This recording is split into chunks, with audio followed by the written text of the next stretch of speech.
I'm back with you to take another session.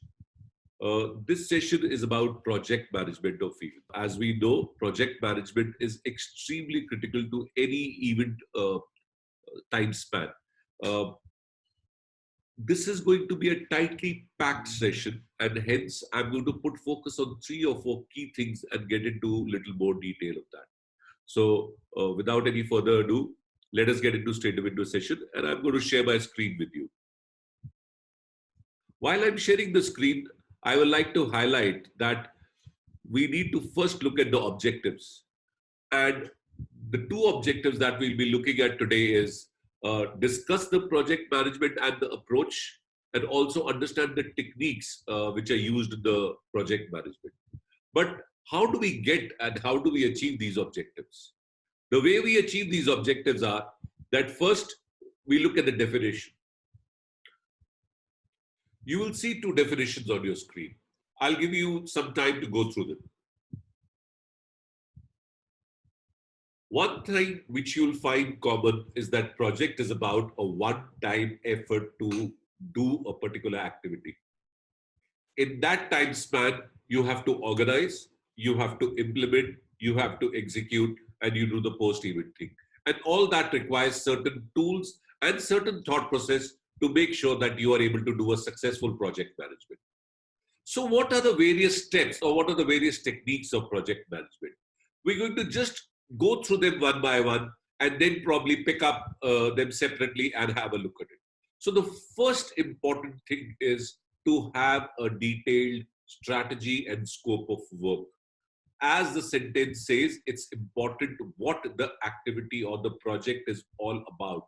We should be able to cover all that in the scope of work. The second is the work breakdown structure, and we will talk about this a little later as well. But that is, once you have the scope of work, how we divide them into various steps. Resource analysis, which means that we should be able to allocate certain resources required for all these steps, and also identify tasks and responsibilities. Who will do it? How will they do it is very, very critical as well. Now that we have all this, it's important that we put it against timeline. We should be able to know when will it start, when will it finish, what are the milestones which are in between, and are we monitoring them continuously. Then it comes to network analysis. It's followed by scheduling so that we are able to monitor whether things are in control or not. Then it is responsibilities from documents to deliverables.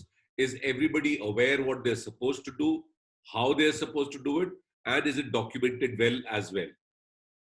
And not to forget the most important, is this particular project giving the right kind of ROI or return which is expected to come out of this project? So these are important, followed by what is the critical, that are we doing the work in progress report? Are we aware that at what point of time we need to check what, and is it going as per what we need or not? So this is the steps of 9 steps of project management. Let's dwell into some of them now more micro. So as we discussed, the first is defining project strategy and scope of work.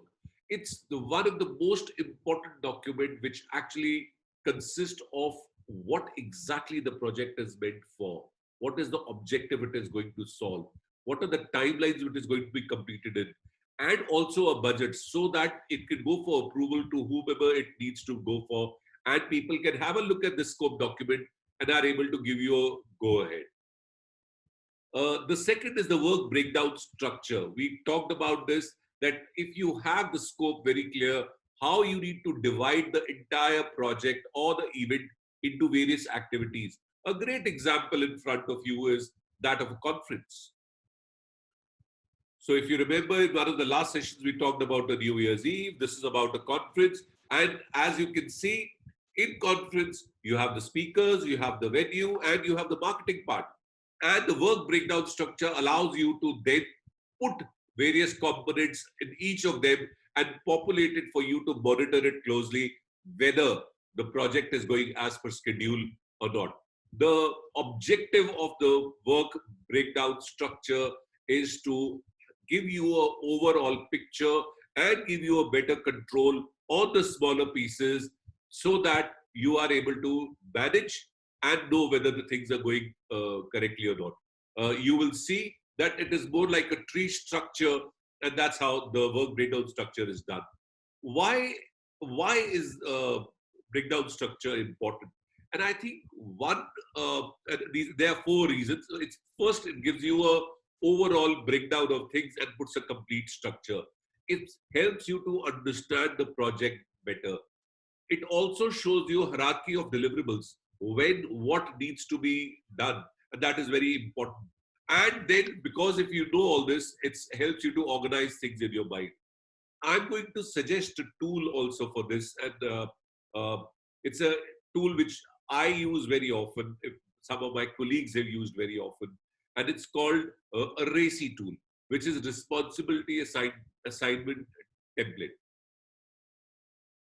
So in the RACI tool, the RACI stands for R, which is who all are working on the project. So people who are responsible for the project. Please note, people who are working on the project are responsible. A stands for accountable. Who's the owner of the project? Whose neck is on the block because of this? C is consulted. These are active participants from whom inputs are needed in the project. And I is for informed, which is people who need to be kept informed. And it is critical that we understand this. What you do then with RACI is create a task sheet. So you have people on the top row, and you have tasks on the column side.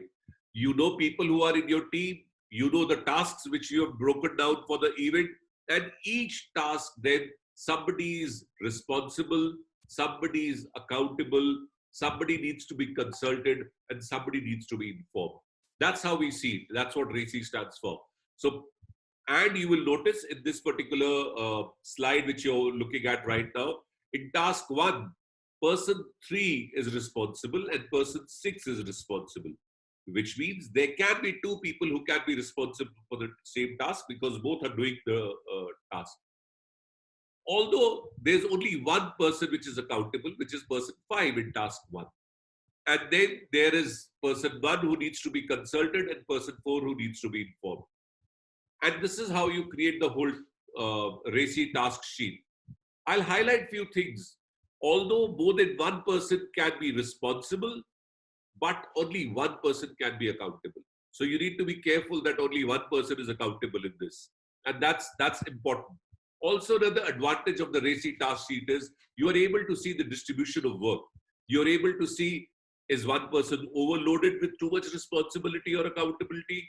Is one person just being informed all the time? So that's how you distribute the various things. And last but not the least, depending on the skills of the people, you can give them work. So people who are more responsible probably could be doing more tasks and things like these. So this is a tool which I wanted to share with you, which can help you to make your WBS much better. Next, let's look at the resource analysis. Resource analysis is equally important. You have broken down the tasks, you know who's responsible, who's accountable, but what needs to be understood, what kind of resources are required, whether resources are going to be provided by the company which is doing the event, is it going to come from some of the clients or sponsors, and what are the tasks which need to be outsourced to a supplier. As somebody who's organizing an event, it's not possible that you will be doing all the stuff yourself. So what are the things which need to be outsourced to a supplier, which become your resource as well? Also, there are events for which sometimes resources need to be created specifically. So, which are not probably readily available, which need to be customized, which need to be created, specifically for the event. So, we need to outline all the resources, and that's what we talk about in resource analysis. Let's move on from resource analysis and then come to identify tasks and responsibilities in a particular area. We talked about RACI, but here is a great example that if you're doing a convention or a conference, how the promotion responsibilities might look like.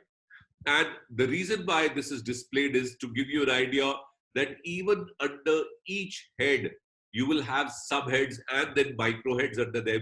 So you're able to monitor it very, very closely. In promotion, you have to identify the media, you have to get in touch with the media, you need to create a schedule, and then you need to create a press release. Under each one of them, there are micro responsibilities. When you talk about identifying the media, a comparative analysis, which is the media which suits you best. When you're talking about contacting the media, who's the person you want contacting, by when you should contact him. Scheduling, who's responsible and how it's going to be done. So this is another way how we use the RACI. This is another identifying task and responsibilities the way it has been seen. According to me, scheduling is one of the key factors when it comes to events. The reason I say this is because lots and lots of events just get ready at the right time. And that is something which we need to be watch out for. Scheduling is one of the key factor where we put all the tasks against a timeline. What happens 24 hours before the event? What happens 18 hours before the event? What happens 12 hours before the event? And we know by when we'll be ready. So we prepared a task sheet with a RACI. We need to put some timelines in that to have our entire scheduling thing going. And one of the important way that we can do is with a Gantt chart. And I'm showing you the example of Gantt chart where you have the task name, where you have the duration that how much time this will take, and you put it on a calendar to know that if today I'm sitting on day 5, what should have got completed and I'm on running on schedule or no. Also, what needs to start today till the end of the event so that I'm able to do all these things at time. I personally think uh, tools like Gantt chart and scheduling are very, very important. They have helped me a lot to make sure that we are able to monitor our events. Please make sure that when you are planning an event, you are able to create these task sheets and Gantt charts and practice them so that on paper, these are the best things which you can know so that you can, your event is under control. Let's move on to the other important thing, which is network analysis and the critical path method. Very, very important. And I say very, very important because when you are in the event, sometimes smaller things can skip you, right? So it's important that in front of you, you have the complete network analysis. Here's a great example of just printing a invitation card. It seems simple that it's a printing of invitation card, but it has a process. And that's if you will see, that's what has been displayed. You are able to see the entire process of printing of the invitation card. You have to pick a calligrapher, you have to pick a printer. Printer will suggest you a template, calligrapher will write it, who will design it. After designing, the print will happen. It will go back to the calligrapher to write the addresses of the invitation, and then eventually sending of the invitation and getting a receiving that people have received the invitation. That's the finish point, right? You cannot miss any element. If you don't follow this network analysis or critical path method, one step even if get missed, that brings a problem. So the reason why critical path method is important is so we don't miss anything and everything remains under control. The next portion is of responsibilities of documents to deliverable. We in the project management we have talked about so many things. We talked about WBS, we talked about RACI, we talked about checklist, we talked about scheduling in the Gantt chart, and then we talked about resource analysis. It's important that we are able to document all this at any given point of time. We need to have these checklists ready with us. We need to make sure there's a documentation process which people can refer to and multiple people can refer to so that in the end the desired result is delivered. So that is probably the importance of documents and delivery for the project course. Let's move on and see what return on investment means, which is the payback period and return on investment. Every project or event that we're talking about has to have an end objective. It could be to earn a goodwill. It could be increase in the uh, brand loyalty or the customer loyalty. It could be for the increase in sale.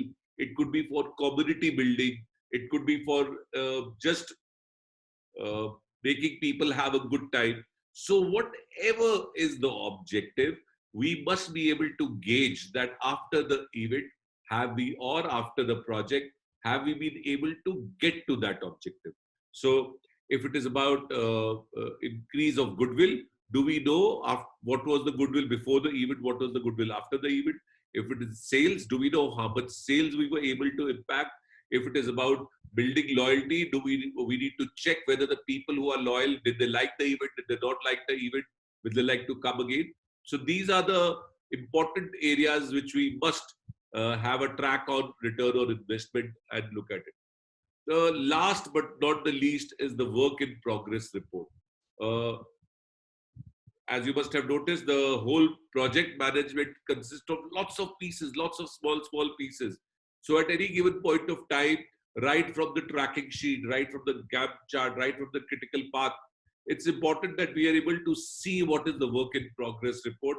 And as I mentioned, that will help us to know whether the event is going on track or not on track. Let's come to some of the tips and best practices for creating this whole project chart or the WBS work breakdown structure effective. First, have a nice brainstorming session with your team. First, have a nice brainstorming session with your team. Everybody will give you ideas. You can look at all the ideas and then allow the team to probably create the work breakdown structure. Use a whiteboard, they can write the responsibilities, they can write accountabilities, they can break every task into minor details. Also, take advantage of some of these techniques. I talked about the RACI techniques, I talked about the Gantt chart. Use these techniques, these are important techniques. Also, then start doing micro detailing of the WS structure. Put as much details as possible. Have a review mechanism of this. It's important that you have a review mechanism of this entire timeline. Remember the documentation. You have to document whatever the review you're doing or whatever uh, timelines you have prepared. If you haven't done that, then it becomes a problem. And also, it's important that you train your people. It's at the beginning of the project. Your people should know all these tools so that you can use them effectively. I'll stop sharing my screen now and talk to you. Uh, Project management, according to me, is the heart and soul of any event. The reason why I say this, it requires discipline, it requires follow up, it requires certain bit of what your enthusiasm and certain bit of diligence that you continuously need to look at it, that everything is going on time. It is this part of the theory in event management that is going to help you the most. You will adapt it to the live situations, you will change it to the live situations, but your knowledge of this needs to be solid. My suggestion to you is think of an event in your mind, create these Gantt charts, create the RACI task sheets, look at the critical path method, and practice so that with this, whenever you come to a situation where you have to plan for the event, actually, you will be equipped to do this.